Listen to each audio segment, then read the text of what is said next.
মিরপুরে ইতিহাস গড়ল বাংলাদেশ। ২১ বছর পর অস্ট্রেলিয়া বধ টাইগারদের। বৃষ্টি আইনে ৮৬ রানে জিতল লাল সবুজ। কামব্যাকের ম্যাচে ব্যাটে বলে সেরা সৈকত। নির্বাচনের পরদিনই চূড়ান্ত হলো বিসিবির স্ট্যান্ডিং কমিটি। তামিম ইব্রাহিম সানিয়ানের হাতে দুটি, অর্থ ইসরাফিল আর বিপিএল ফাহিমের হাতে নারী উইং রফিক বাবুর। ফিফা বিশ্বকাপ সম্প্রচার করবে বিটিভি।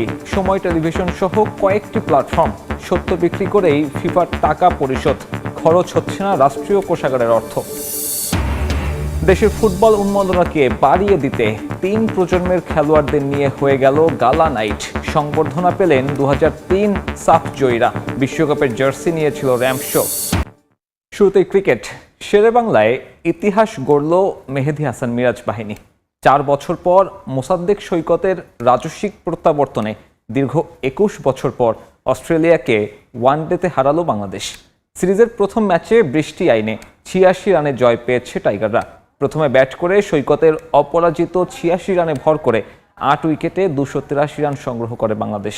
জবাবে নাহিদ রানার গতির সামনে ৯ উইকেটে ১৯১ রান সংগ্রহ করলে খারাপ আবহাওয়ায় ম্যাচ বন্ধ হওয়ার পর বৃষ্টি আইনে ৮৬ রানের জয় পায় টাইগাররা। আলোচিত বিসিবি নির্বাচনের একদিন পরেই বন্টন করা হলো স্ট্যান্ডিং কমিটি। গুরুত্বপূর্ণ ক্রিকেট অপারেশনসের দায়িত্ব দেয়া হয়নি কাউকে। সভাপতি তামিম ইকবালের দায়িত্বে ২ বিভাগ, ওয়ার্কিং ও ফ্যাসিলিটিস কমিটি। ২ ডিপার্টমেন্টের দায়িত্ব পেয়েছেন সাইদ ইব্রাহিম আহমেদ। টেন্ডার, পারচেস ও ফ্যাসিলিটি বিভাগ সামলাবেন তিনি। ইসরাফিল খসরুর দায়িত্বে ফাইন্যান্স আর মার্কেটিং পেয়েছেন Masuduzzaman. Media and communication committee সামলাবেন আসিফ রাব্বানী। হোম অফ ক্রিকেটে একসঙ্গে ২ মহাযজ্ঞ। বাংলাদেশ অস্ট্রেলিয়া লড়াই এক পাশে, আরেক পাশে নতুন বোর্ডের মিটিং। নির্বাচনের একদিন পরই সভায় বসলো বোর্ডের নতুন কমিটি। ম্যাচের ফাঁকে সভায় বসায় হয়তো মিটিং হয়েছে সংক্ষিপ্ত।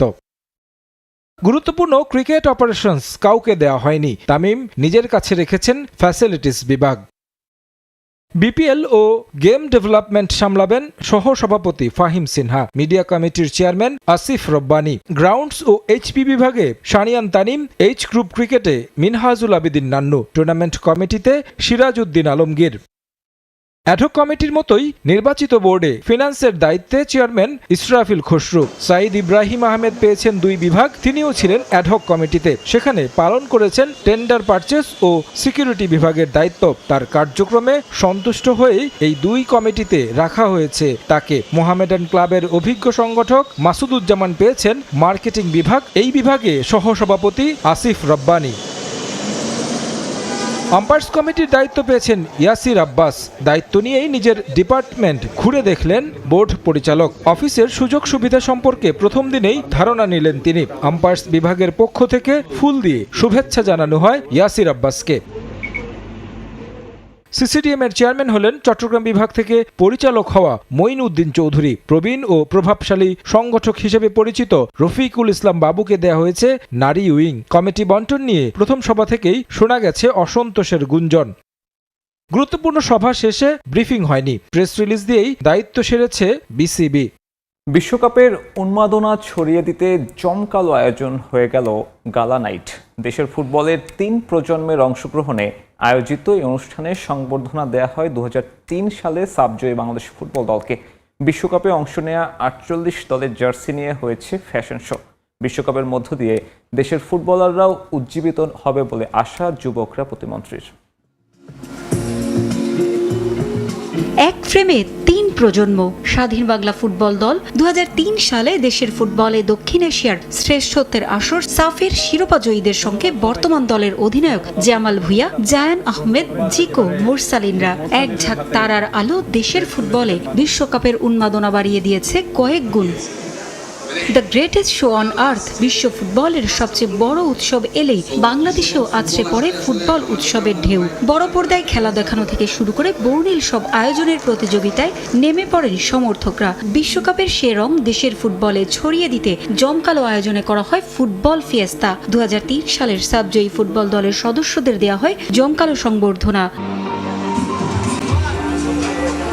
অংশ নেয়া 48 দেশের জার্সি নিয়ে জমকালো ফ্যাশন শো আর মনোমুগ্ধকর আয়োজনে যেন আগমনী বার্তা দিয়ে গেল বিশ্বকাপ ফুটবলের। এমন আয়োজন দেশের ফুটবলারদেরও একদিন বিশ্বজয়ের অনুপ্রেরণা যোগাবে বলে মনে করেন যুব ও ক্রীড়া প্রতিমন্ত্রী। 3 প্রজন্মের খেলোয়াড়রা ফুটবলার উপস্থিত ছিল, স্বাধীন বাংলা ফুটবল টিম, তার পরবর্তীতে আমরা ছিলাম, তার পরবর্তীতে বর্তমান জেনারেশন। তা আমি মনে করি যে এই ধরনের একটি আয়োজন আমাদের ফ্যানদেরকে আরও অনেক বেশি মোটিভেট করবে এবং এই মোটিভেটের মাধ্যমে ইনশাল্লাহ আমার বাংলাদেশের ফুটবল অনেক দূরে এগিয়ে যাবে। সাবেক ও বর্তমান ফুটবলাররাও স্বপ্ন দেখেন একদিন বিশ্ব মঞ্চে প্রতিনিধিত্ব করবে বাংলাদেশ। এইখানে আমার সাথে অনেক বড় ফুটবলার আছে যারা একটা বড় লেগাসি আছে। সো অফকোর্স আমার স্বপ্ন তো সেম, ওয়ান ডে আমি যখন আর ফুটবল খেলবো না ওই সময় আমার একটা লেগাসি থাকবে। বিশ্বকাপ ইটস গোনা বি গুড। অনেক নতুন টিম ঢুকছে ওয়ার্ল্ড কাপে, so it's gonna be very exciting. Next যে সাফ যেটা হবে আমাদের যেভাবে এবার আমাদের ট্রফি ঘরে আনতে হবে, এটাই হচ্ছে আমাদের এখন নেক্সট টার্গেট আর কি। আমাদেরকে সম্মাননা চমৎকার একটা অনুষ্ঠান। ভবিষ্যৎ প্রজন্ম আমাদের দ্বারা অনুপ্রাণিত হোক এবং তারাও ভালো খেলুক, দেশের জন্য ভালো কিছু নিয়ে আসুক। বিশ্বকাপের ম্যাচগুলো দেশের বিভিন্ন স্থানে বড় পর্দায় দেখানো হবে বলেও জানান আয়োজকরা।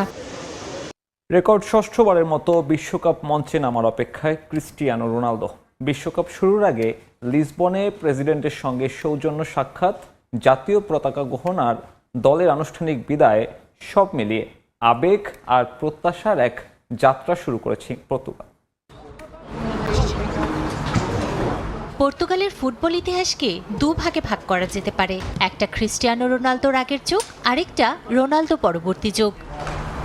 পর্তুগালের ফুটবল ইতিহাসে যেসব সাফল্য এখন পর্যন্ত এসেছে তার সবকটিতেই অবদান আছে CR7-এর, একটা ইউরো আর 2টা নেশনস কাপ। তবে একটা শিরোপা এখনও অধরা, আরাধ্যের বিশ্বকাপ ট্রফি। নিজের ষষ্ঠ বিশ্বকাপ খেলার অপেক্ষায় রোনালদো। সোনালী ট্রফিটা জয়ের শেষ সুযোগ। যুক্তরাষ্ট্র যাওয়ার আগে লিসবনে আনুষ্ঠানিক বিদায়ী অনুষ্ঠান। পর্তুগাল জাতীয় দল দেখা করে দেশটির প্রেসিডেন্টের সঙ্গে। সেখানে রোনালদো উপহার দেন পর্তুগালের বিশ্বকাপ জার্সি, আর প্রেসিডেন্ট তুলে দেন জাতীয় পতাকা। বিশ্বমঞ্চে দেশের প্রতিনিধিত্বের প্রতীকী বার্তা। রোনালদোর শেষ বিশ্বকাপ ঘিরে তাই বাড়তি আবেগ পুরো দলেই। লক্ষ্য একটাই, ট্রফির জন্য লড়াই। এর আগে প্রস্তুতি ম্যাচে নিজেদের ঝালিয়ে নিচ্ছে পর্তুগাল। বিশ্বকাপের আগে শেষ প্রস্তুতি হিসেবে 10 জুন খেলবে নাইজেরিয়ার বিপক্ষে, যেখানে মূল স্কোয়াড ও কৌশল চূড়ান্ত করার সুযোগ পাচ্ছেন কোচ। চিলির বিপক্ষে ম্যাচে পাওয়া অভিজ্ঞতা থেকে শিক্ষা নিয়ে দল এখন পুরোপুরি প্রস্তুত মূল পর্বের জন্য। বিশ্বকাপে পর্তুগালের গ্রুপ পর্ব শুরু হবে 17 জুন। প্রথম ম্যাচে প্রতিপক্ষ কঙ্গো, এরপর উজবেকিস্তান ও কলম্বিয়ার বিপক্ষে কঠিন লড়াই। রোনালদোর জন্য এটা শুধু আরেকটি বিশ্বকাপ নয়, এটা হতে পারে তার ক্যারিয়ারের শেষ অধ্যায়, যেখানে ইতিহাস লেখা হবে আবার নতুন করে, অথবা শেষ হয়ে যাবে এক কিংবদন্তির বিশ্বকাপ গল্প।